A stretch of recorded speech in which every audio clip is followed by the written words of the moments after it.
안녕하십니까? 지식과 지혜를 나누는 시간입니다. 오늘 이야기를 시작하기에 앞서 잠시 생각해볼 질문을 하나 드리고 싶습니다. 인생의 황혼기에 접어들었을 때 당신의 곁을 지켜줄 사람은 누구입니까? 우리가 나누는 이 이야기가 여러분의 마음에 깊은 울림을 준다면 구독과 좋아요를 통해 저희에게 힘을 실어주시길 부탁드립니다. 어두운 방에 빛을 나누면 방 전체가 밝아지듯 지혜로운 이야기를 나눔으로써 우리는 서로의 삶을 더 밝게 비출 수 있습니다. 이 이야기를 듣는 모든 분들의 가정에 하나님의 은총과 평안이 가득하기를 기도합니다. 얼마 전 저는 바다 건너편에서 들려온 한 소식에 가슴이 철렁 내려앉았습니다.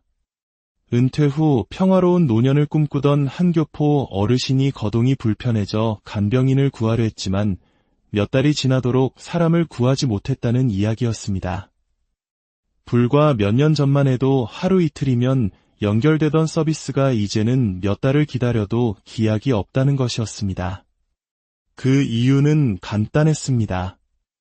현지 돌봄 인력의 상당수를 차지하던 이민자들이 강화된 비자 문제와 추방의 불안감 속에서 현장을 떠나고 있었기 때문입니다.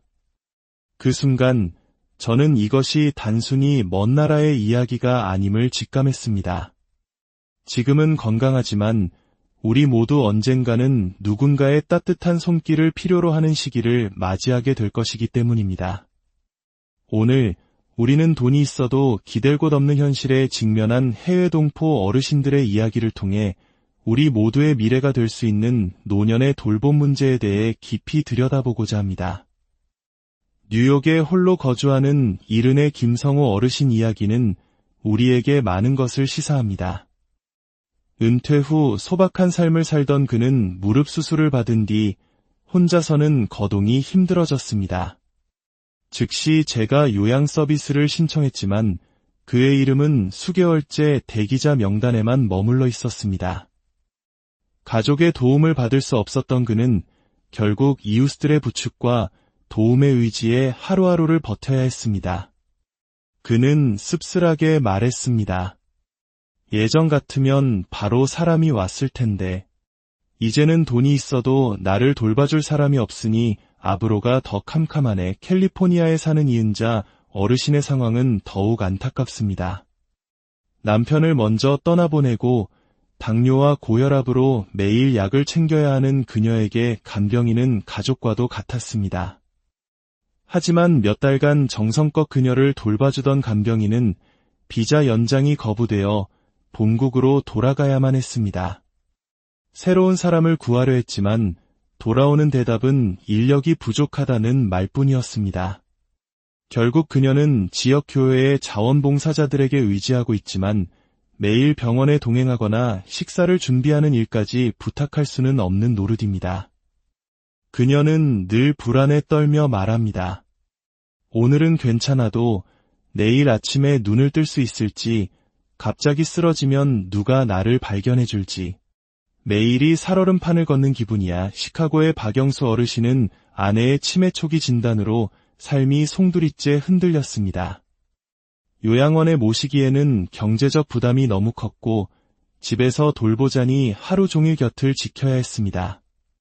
제가 간병인을 애타게 구했지만 어렵게 연결된 사람마저 몇 주 만에 그만두고 말았습니다.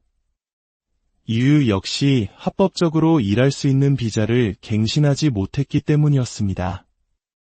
홀로 아내를 돌보며 점점 지쳐가던 그는 이렇게 토로했습니다. 간병인 한 사람이 없다는 것이 우리 부부의 삶을 이렇게 무너뜨릴 줄은 꿈에도 몰랐습니다. 이 세 가지 사례는 하나의 공통된 진실을 가리키고 있습니다. 바로 해외 교포 사회의 노년 돌봄 시스템이 이민자 노동력이라는 아주 불안정한 토대 위에 세워져 있었다는 사실입니다. 실제로 현지 홈헬스케어 종사자의 3분의 1 가까이가 이민자라는 통계도 있습니다. 그런데 최근 몇 년 사이 이민 정책의 기조가 바뀌면서 비자 발급과 연장이 어려워지자 이들이 현장을 떠나면서 돌봄 시스템 전체가 흔들리기 시작한 것입니다. 이 문제는 특히 한국 교포 사회에 더 큰 충격으로 다가옵니다. 영어가 서툰 어르신들에게는 한국어로 소통하며 마음까지 나눌 수 있는 간병인이 절실한데 바로 그 역할을 하던 한국계 이민자 인력들이 가장 먼저 현장을 떠나고 있기 때문입니다. 음식과 문화, 정서적 교감까지 나누던 든든한 버팀목이 사라지고 있는 것입니다. 이쯤에서 우리는 한국의 상황을 돌아볼 필요가 있습니다. 한국 역시 초고령화 사회에 접어들면서 요양보호사 부족 문제가 심각한 사회 문제로 대두되고 있습니다. 하지만 우리에게는 최소한의 사회적 안전망이 있습니다. 바로 노인장기요양보험 제도입니다.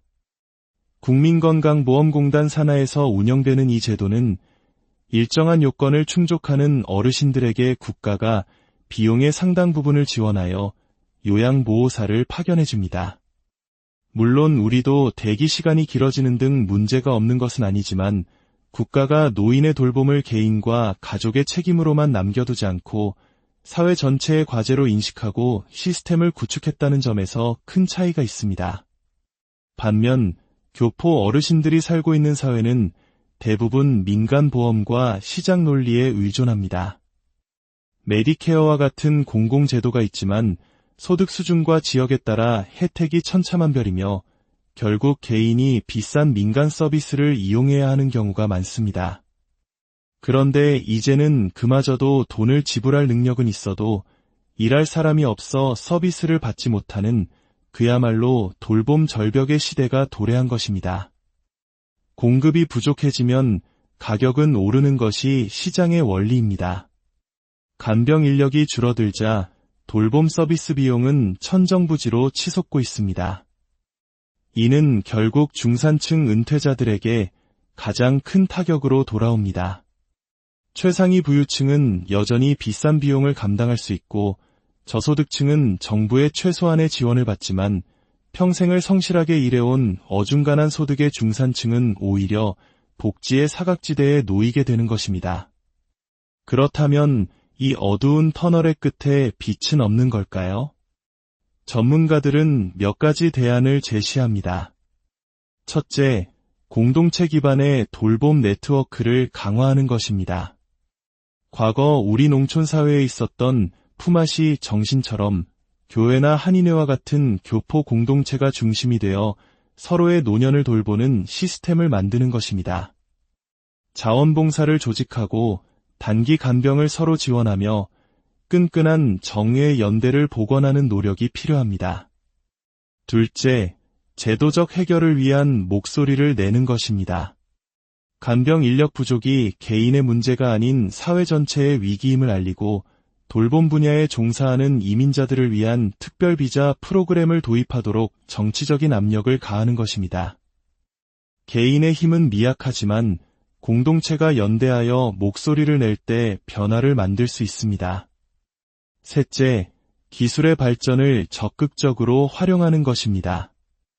원격 진료를 통해 병원에 가지 않고도 의사의 상담을 받고 간단한 식사 준비나 청소를 돕는 돌봄 로봇을 도입하여 신체적 부담을 줄이는 것입니다. 이미 일부 지역에서는 이러한 시도가 시작되고 있습니다. 하지만 기억해야 할 것은 기술은 어디까지나 보조수단일 뿐 사람의 따뜻한 손길과 마음을 완전히 대체할 수는 없다는 사실입니다. 결국 이 모든 문제는 우리에게 한 가지 근본적인 질문을 던집니다. 나의 노후 계획에 사람이 있는가?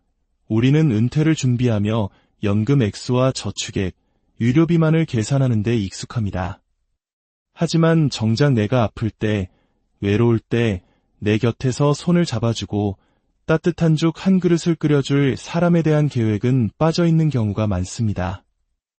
오늘 우리가 나눈 해외 교포 사회의 이야기는 더 이상 남의 일이 아닙니다. 저출산과 고령화가 세계에서 가장 빠른 속도로 진행되는 한국 사회에 던져진 무서운 경고등과도 같습니다. 지금부터라도 우리는 가족과 함께 나의 노년에 대해 진솔한 대화를 시작해야 합니다. 지역 사회의 복지 자원과 제도를 꼼꼼히 살펴보고 이웃과 더불어 살아가는 공동체의 소중함을 회복해야 합니다.